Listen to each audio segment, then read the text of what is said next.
Punjab Kings వేస్ Rajasthan Royals మధ్య ఇప్పటి వరకు 26 సార్లు మ్యాచ్లు జరగగా అందులో పంజాబ్ కింగ్స్ 11 సార్లు విజయం సాధించగా రాజస్థాన్ రాయల్స్ 15 సార్లు విజయం సాధించింది. అయితే ఈ రెండు జట్ల మధ్య ప్లేయర్స్ బాటిల్స్ ఇలా ఉన్నాయి. శిఖర్ ధవన్ ట్రెంట్ బౌలింగ్లో 86 పరుగులు చేసి ఒకసారి అవుట్ అయ్యాడు. చాహల్ బౌలింగ్లో 105 పరుగులు చేసి 3 సార్లు అవుట్ అయ్యాడు.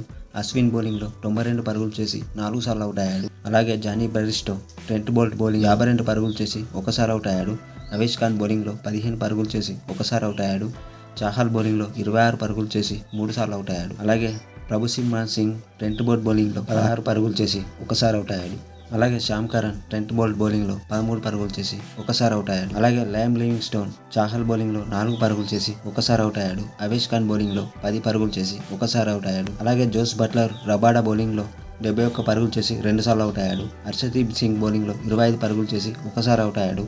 రాహుల్ చహర్ బౌలింగ్లో 43 పరుగులు చేసి 2 సార్లు అవుట్ అయ్యాడు. అలాగే యశస్వి జైస్వాల్ హర్షదీప్ బౌలింగ్లో 15 పరుగులు చేసి 2 సార్లు అవుట్ అయ్యాడు. హర్షల్ పటేల్ బౌలింగ్లో 13 పరుగులు చేసి ఒకసారి అవుట్ అయ్యాడు.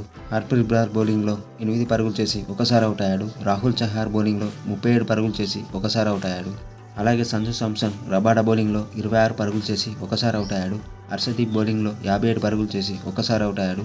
హర్షల్ పటేల్ బౌలింగ్లో 18 పరుగులు చేసి 2 సార్లు అవుట్ అయ్యాడు. శ్యామ్ కరణ్ బౌలింగ్లో 20 పరుగులు చేసి 2 సార్లు అవుట్ అయ్యాడు. రాహుల్ చహార్ బౌలింగ్లో 56 పరుగులు చేసి 2 సార్లు అవుట్ అయ్యాడు.